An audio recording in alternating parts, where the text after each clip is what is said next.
Hello everybody and welcome back. Today we continue Chapter 5 of Alice Through the Looking Glass by Lewis Carroll. Now if you remember from yesterday, we saw the White Queen change seemingly into a sheep. I wonder what's going to happen next. So if you're ready, let's find out. She looked at the Queen, who seemed to have suddenly wrapped herself up in wool. Alice rubbed her eyes and looked again. She couldn't make out what had happened at all. Was she in a shop? And was it really a sheep that was sitting on the other side of the counter? Rub as she could make nothing more of it. She was in a little dark shop, leaning with her elbows on the counter, and opposite to her was an old sheep, sitting in an armchair knitting, and every now and then leaving off to look at her through a great pair of spectacles. "What is it you want to buy?" the sheep said at last, looking up for a moment from her knitting. "I don't quite know yet," Alice said very gently. "I should like to look all round me first, if I might."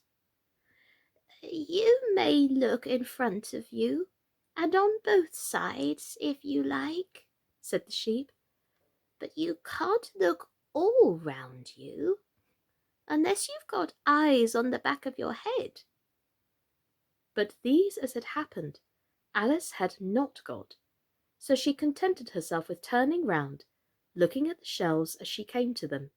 The shop seemed to be full of all manner of curious things, but the oddest part of it was that whenever she looked hard at any shelf to make out exactly what it had on it, that particular shelf was always quite empty, though the others round it were crowded as full as they could hold.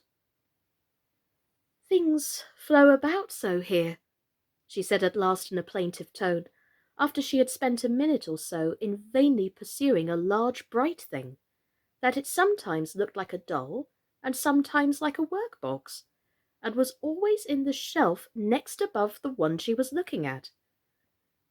"And this one is the most provoking of all. But I'll tell you what," she added, as a sudden thought struck her. "I'll follow it up to the very top shelf of all. It'll puzzle it to go through the ceiling, I expect." But even this plan failed. The thing went through the ceiling as quietly as possible, as if it were used to it. "Are you a child or a teetotum?" the sheep said, as she took up another pair of needles. "You'll make me giddy soon if you go on turning round like that." She was now working with 14 pairs at once, and Alice couldn't help looking at her in great astonishment. "How can she knit with so many?" the puzzled child thought to herself. "She gets more and more like a porcupine every minute." "Can you row?" the sheep asked, handing her a pair of knitting needles as she spoke. "Yes, a little, but not on land and not with needles," Alice was beginning to say, when suddenly the needles turned into oars in her hands, and she found they were in a little boat, gliding along between banks, so there was nothing for it but to do her best. "Feather!" cried the sheep, as she took up another pair of needles. This didn't sound like a remark that needed any answer, so Alice said nothing, but pulled away. There was something very queer about the water, she thought, as every now and then the oars got fast in it and would hardly come out again. "Feather! Feather!" the sheep cried again, taking more needles. "You'll be catching a crab directly." "A dear little crab," thought Alice. "I should like that." "Didn't you hear me say feather?" the sheep asked angrily, taking up quite a bunch of needles. "Indeed I did," said Alice. "You've said it very often and very loud. Please, where are the crabs?" "In the butter, of course, said the sheep, sticking some of the needles into her hair as her hands were full. Feather, I say. Why do you say feather so often? Alice at last rather vexed. I'm not a bird. You are, said the sheep. You're a little goose. This offended Alice a little, so there was no more conversation for a minute or two, while the boat glided gently on, sometimes among beds of weeds, which made the oars stick fast in the water worse than ever, and sometimes under trees, but always with the same tall river banks frowning over their heads. "Oh, please, there are some scented rushes!" Alice cried in a sudden transport of delight. "They really are, and such beauties!" "You needn't say please to me about 'em," the sheep said, without looking up from her knitting. "I didn't put 'em there, and I'm not going to take 'em away." "No, but I meant, please, may we wait and pick some?" Alice pleaded, "if you don't mind stopping the boat for a minute." "How am I to stop it?" cried the sheep. "If you leave off rowing, it'll stop itself." So the boat was left to drift down the stream as it would, till it glided gently in among the waving rushes, and then the little sleeves were carefully rolled up, and the little arms were plunged in elbow deep to get the rushes a good long way down before breaking them off, and for a while Alice forgot all about the sheep and the knitting, as she bent over the side of the boat, with just the ends of her tangled hair dipping into the water, while with bright, eager eyes she caught at one bunch after another of the darling scented rushes. "I only hope the boat won't tipple over," she said to herself. "Oh, what a lovely one! Only I couldn't quite reach it."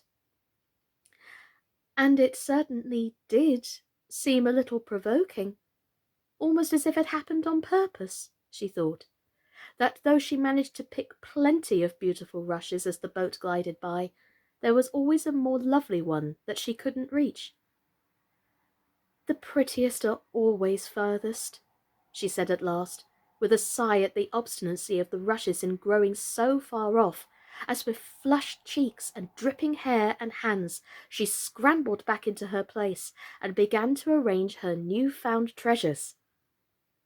What mattered it to her just then that the rushes had begun to fade and to lose all their scent and beauty from the very moment that she picked them?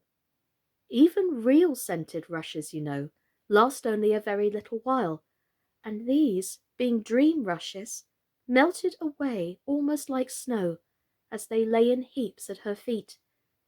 But Alice hardly noticed this. There were so many other curious things to think about.